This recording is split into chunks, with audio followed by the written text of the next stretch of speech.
வாசிங்க யாக்கோபு 1வது அதிகாரம் அதனுடைய 12வது வசனத்தை வாசிங்க. யாக்கோபு 1வது அதிகாரம் அதனுடைய 12வது வசனம். சோதனையை சகிக்கிற மனுஷன் பாக்கியவான், அவன் உத்தமன் என்று விளங்கின பின்பு கர்த்தர் தம்மிடத்தில் அன்பு கூறுகிறவர்களுக்கு வாக்கு தத்தம் பண்ணின ஜீவ கிரீடத்தை ஆண்டவர் கொடுக்கிறார். அல்லேலூயா, அல்லேலூயா, அல்லேலூயா. இங்கே கொஞ்சம் எக்ஸ்ட்ராவா சொல்லப்பட்டது, சோதனை சகிக்கிற மனுஷன் பாக்கியவான். அல்லேலூயா, அல்லேலூயா, அல்லேலூயா. சோதனையை சகிச்சு இயேசுவை நேசிக்கணும். அல்லேலூயா, அல்லேலூயா. எனக்கு சோதனை வேண்டாம் இயேசுவே, உண்மை நான் நேசிக்கிறேன்னு நடக்காத காரியம். அல்லேலூயா.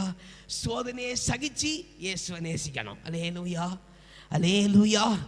அப்படி நேசித்தா அல்லேலூயா வாக்குத்தத்தம் பண்ணின ஜீவ கிரீடத்தை அவர் தருகிறார் பார்க்கலாம்.